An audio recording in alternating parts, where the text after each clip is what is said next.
नमस्कार साथीहरू, कस्तो हुनुहुन्छ तपाईहरू? तपाईहरू सबैलाई मेरो युट्युब च्यानलमा हार्दिक स्वागत छ।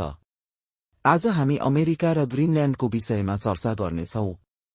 आज हामी अमेरिका किन ग्रीनल्यान्ड लिन चाहन्छ अथवा अमेरिका किन ग्रीनल्यान्ड किन्न चाहन्छ भन्ने विषयमा छलफल गर्नेछौँ। हामी सबैलाई थाहा भएकै कुरा हो कि ग्रीनल्यान्ड टापु सामरिक, भौगोलिक, प्राकृतिक तथा अन्य आर्थिक रूपमा महत्त्वपूर्ण टापु राष्ट्र हो।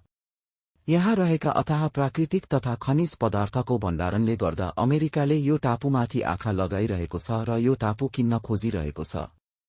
आजको छलफल सुरु गर्नु अघि कृपया यो च्यानललाई सब्स्क्राइब गरिदिनुहोला। एआईबाट जेनेरेट गरिएको यो आवाज कस्तो लाग्यो यो पनि भन्नुहोला। वास्तवमा अमेरिकाको लागि यो टापु किन महत्त्वपूर्ण छ त? आउनुस् चर्चा गरौँ। अमेरिका किन ग्रीनल्यान्ड लिन चाहन्छ?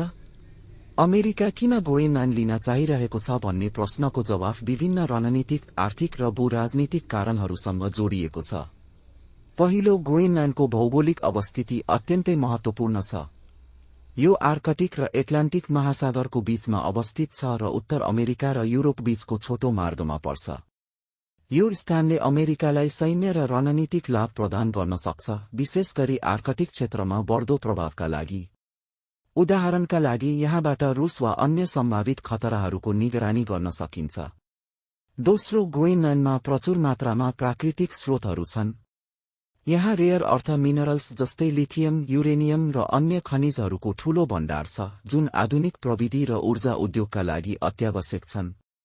अमेरिकाले यी स्रोतहरूमाथि नियन्त्रण गरेर आफ्नो आर्थिक र प्राविधिक प्रभुत्व कायम राख्न चाहन्छ, विशेष गरी चीनसँगको प्रतिस्पर्धामा। तेस्रो, राष्ट्रिय सुरक्षाको दृष्टिकोणले पनि ग्रीनल्यान्ड महत्त्वपूर्ण छ।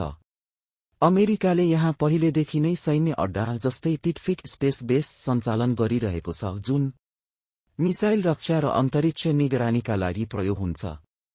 ग्रीनल्यान्डमाथि पूर्ण नियन्त्रणले यी गतिविधिहरूलाई अझ प्रभावकारी बनाउन सक्छ। अन्तमा, अमेरिकी नेताहरू, विशेष गरी डोनाल्ड ट्रम्पले ग्रीनल्यान्डलाई राष्ट्रिय र आर्थिक सुरक्षाको आवश्यकताको रूपमा हेरेका छन्।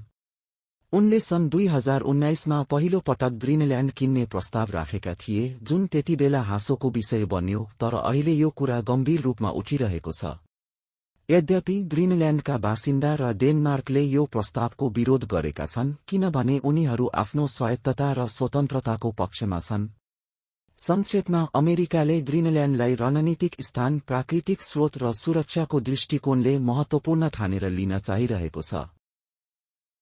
Thank you very much for watching. Please like, share and subscribe. We will see you all on next important topic. Till then, goodbye and stay safe.